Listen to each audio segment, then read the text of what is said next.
सिंह।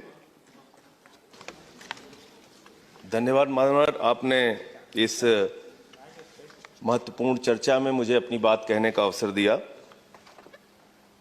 मान्यवर, रेलवे का अपना एक गौरवमयी इतिहास रहा है और अगर हम याद करें तो देश में कभी भी कोई आपदा की स्थिति आती है, रेलवे सबसे आगे आती है। कहीं कोई हिंसा की स्थिति आती है, किसी क्षेत्र में देश की सीमा पे युद्ध की स्थिति आती है, जवान को एक स्थान से दूसरे स्थान तक पहुंचाने की जिम्मेदारी रेलवे अपने कंधों पे उठाता है।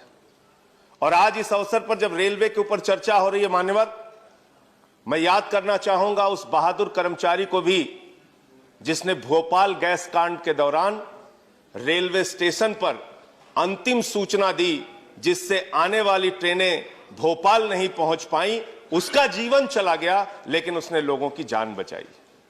रेलवे का इतिहास रहा है मान्यवर कि रेलवे ने देश की तरक्की में अपनी महत्वपूर्ण भूमिका निभाई है। रेलवे ने देश के विकास में अपनी महत्वपूर्ण भूमिका निभाई है। लेकिन उस रेलवे के साथ आज सरकार क्या कर रही है, इसके बारे में हमें गंभीरतापूर्वक विचार करना पड़ेगा। माननीय मंत्री जी यहां पर बैठे हैं। अभी पिछले कुछ दिनों पहले कहा गया साहब 150 ट्रेनें निजी हाथों में दी जाएंगी, 50 प्लेटफॉर्म निजी हाथों में दिया जाएगा। मुझे याद है मान्यवर, एनडीए के संयोजक रह चुके हैं जाट साहब, आज इस दुनिया में नहीं है।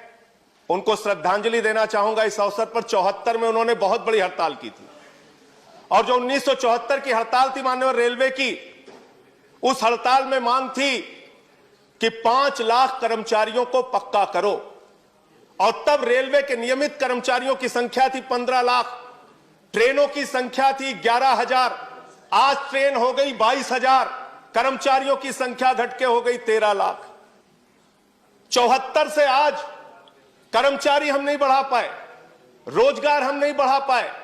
तकनीक हम बढ़ाने का दावा करते हैं लेकिन उस तकनीक से लोगों को रोजगार की वृद्धि कितनी हुई है हम नहीं बता पाए। निश्चित रूप से दुर्घटनाओं का जिक्र अभी हुआ, उसमें कुछ कमी आई है, अच्छी बात है। लेकिन ये सब कुछ निजी हाथों में करने पर आमादा क्यों रहते हैं आप? सब कुछ बेचने के लिए तैयार क्यों रहती है सरकार? कभी कहते हैं एयरपोर्ट बेच देंगे, कभी कहते हैं सेल बेच देंगे, कभी कहते हैं कोल बेच देंगे। अभी मान्यवर यस बैंक का घोटाला हुआ, लाखों लोगों के पैसे डूब गए और उस समय सरकार का तर्क आया, क्या करे साहब ये तो निजी बैंक है, तो जो सरकारी रहता है उसको आप निजी कर देते हैं और जब निजी हो जाता है तो कह देते हैं ये तो निजी बैंक है, हम क्या करें? ये किस प्रकार की दोहरी व्यवस्था है? ये किस प्रकार से हमारी सरकार की सोच है? सारी कंपनियों को, सारी चीजों को बेचने की जो हमारी परंपरा है उसको उस पे सरकार को रोक लगानी चाहिए। 2-3 पॉइंट मान्यवर और कह के अपनी बात को खत्म करूंगा। आउटसोर्सिंग एक शब्द है, हर चीज को आउटसोर्सिंग करना है। आउटसोर्सिंग कितना बड़ा घोटाला है और कितना बड़ा एक कर्मचारियों के साथ धोखा है, इसके बारे में भी सरकार को विचार करना चाहिए।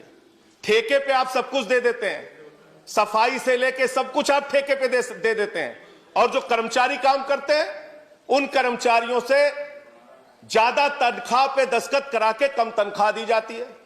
मांग हुई तो आपने बैंक के खाते खुलवा दिए। जो ठेकेदार है उसने एटीएम लोगों के लेके रख लिए, वो पैसा खुद निकाल लेता है तनख्वाह आने के बाद।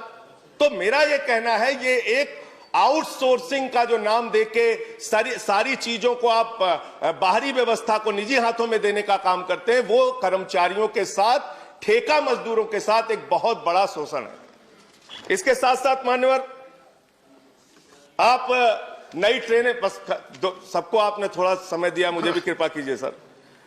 आपने तेजस ट्रेन चलाई, तेजस ट्रेन में और शताब्दी ट्रेन में 5 मिनट का अंतर है और किराए में 1.5 गुना का अंतर है। तो आप करना क्या चाह रहे हैं? जब ट्रेनें आपके पास उपलब्ध हैं, सुपरफास्ट ट्रेन उपलब्ध है आपके पास, ऐसे में नई ट्रेनें, निजी ट्रेनें लाके किराया ज्यादा लेके आप एक नए प्रकार का आप शोषण करते हैं। मैं मान्यवर आपके माध्यम से सिर्फ इतना कहना चाहूंगा कि रेलवे इस देश की जीवन रेखा है और रेलवे की आज जो दुर्दशा है, उसके सबसे बड़ी कहानी अगर आपको जाननी है तो झांसी के अंदर पिछले साल हादसा हुआ था। ट्रेन में सफर करने वाले यात्रियों की जान चली गई। गर्मी के कारण जनरल डिब्बों में लोगों को बैठने की जगह नहीं होती है, पिस के आते हैं वो लोग। मैं आपके माध्यम से सरकार से सिर्फ इतना निवेदन करना चाहता हूं, अपने कमाऊ पूत को बेचने का काम मत कीजिए।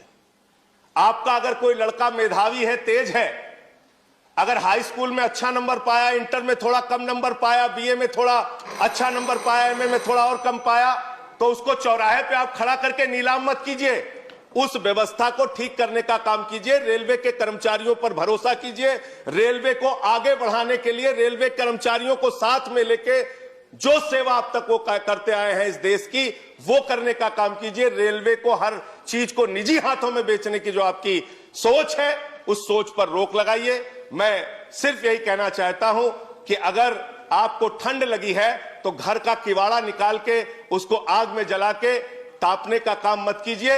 ये इसी प्रकार की व्यवस्था और इसी प्रकार की कार्रवाई आपकी है जो सारे सरकारी विभागों को आप निजी करते जा रहे हैं। बहुत बहुत धन्यवाद। श्री प्रफुल्ल पटेल।